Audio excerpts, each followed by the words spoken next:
कक्षा 8वीं। गांव शहर। बदला बदला सा मौसम है, बदले से लगते हैं सुर। दीदा फाड़े शहर देखता, गांव देखता टुकुर टुकुर।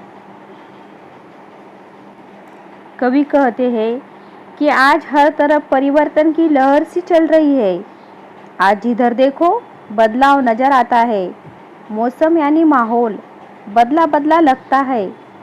इस बदलाव को शहर अचरज से देखता है और गांव टकटकी लगाकर देखता है।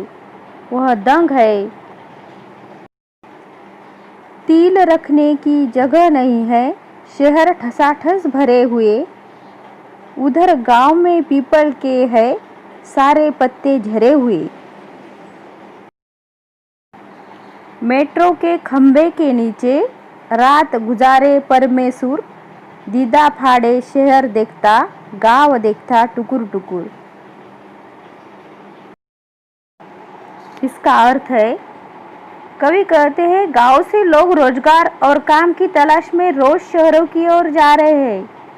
शहर ठसाठस भरे हुए हैं, वहाँ तिल रखने की भी जगह नहीं है। दूसरी ओर लोगों के पलायन से गांव खाली हो गए हैं। गांव में खेतों की देखभाल करने वाला कोई नहीं है। गांव से लाखों लोग शहर आ तो रहे हैं, पर उनके पास रहने की जगह नहीं है। परमेश्वर जैसा कोई मेट्रो के खंबे के नीचे तो कोई सड़क के किनारे रात गुजारता है। इसलिए गांव और शहर इस परिवर्तन से आश्चर्यचकित है।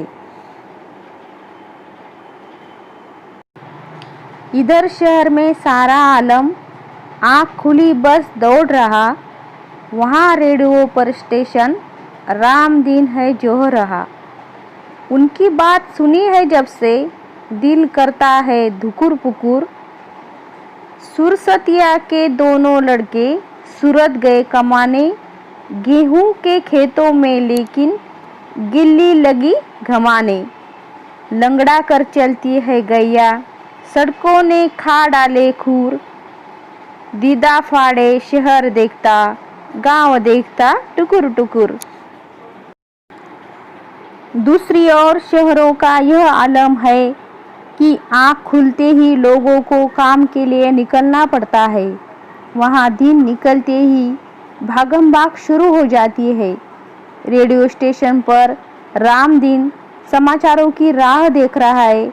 उसे बड़ी घबराहट हो रही है कि कहीं बाहर से आने वाले लोगों के लिए कोई बुरी खबर तो नहीं है। सुरसतिया के दोनों बेटों की तरह गांव के अनेकानेक युवक काम की तलाश में सूरत जैसे शहरों में जाते हैं और गांव में उनके खेत जोतने बोने वाला, खेतों की देखभाल करने वाला कोई नहीं है। जिन जमीनों में सोने जैसा गेहूं उगता है वे खाली पड़ी है। उन खेतों में गिलहरियां अब ठंड के मौसम में धूप सेंकती है। गांव का शहरीकरण हो गया है, अर्थात वहाँ पक्की सड़कें बन गई है। उन सड़कों पर चलने के कारण गायों के खुर खराब हो गए हैं, घिस गए हैं और अब वे लंगड़ कर चलती है।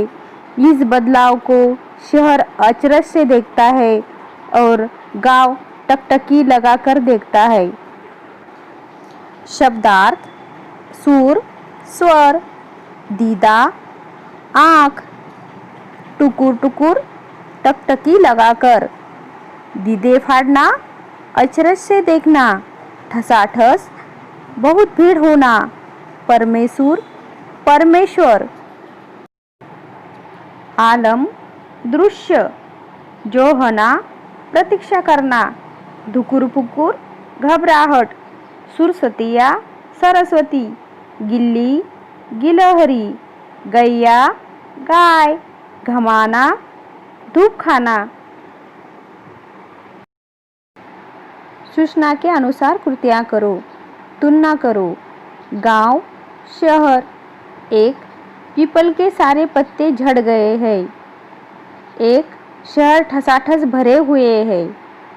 2. गेहूं के खेतों में गेहूं के स्थान पर गिलहरी धूप खाती है। 2. परमेश्वर मेट्रो के खंभे के नीचे रात बिताते हैं। 3. गैया लंगड़ कर चलती है। 3. शहर में आदमी सुबह आँख खुलते ही काम के लिए दौड़ पड़ता है।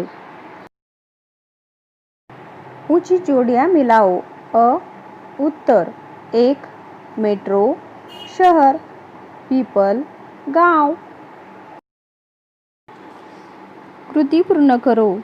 गांव को देखना टुकुर टुकुर, शहर को देखना दीदे फाड़कर। एक शब्द में उत्तर लिखो। 1. लंगड़ा कर चलने वाली गैया, पत्ते झरा हुआ वृक्ष पीपल, बदले से लगते हैं सूर, जहाँ तिल रखने की जगह नहीं है शहर। पाठ्यपुस्तक के पाठों से विलोम और समानार्थी शब्द ढूंढकर उनकी सूची बनाओ और उनका अलग अलग वाक्य में प्रयोग कीजिए। 1. सुख। सुख के दिन सर्दियों के दिन की भांति कब समाप्त हो जाते हैं पता ही नहीं चलता। दुख। दुख के दिन गर्मियों की लंबी दोपहर की समान काटना मुश्किल हो जाता है। प्रश्न। प्रश्न पत्र में पहला प्रश्न बड़ा कठिन था। उत्तर। क्या तुमने सभी उत्तर एक बार फिर देख लिए? छोटा। मेरे लगाए पौधे में आज एक छोटा सा गुलाब खिला है। बड़ा। मेरा बड़ा भाई पढ़ाई में मेरी बहुत सहायता करता है। बूढ़ा। सड़क पर एक बूढ़ा भिखारी बैठा है। जवान। गांव के कुछ जवान फौज में भर्ती हो गए हैं। गांव। हमारा गांव गोदावरी नदी के किनारे है। शहर। मुंबई शहर में दिनों दिन भीड़ बढ़ती जा रही है। शीत। शीत ऋतु में पहाड़ों में जीवन दुष्कर हो जाता है। ताप। राजस्थान में ग्रीष्म का ताप असहनीय होता है।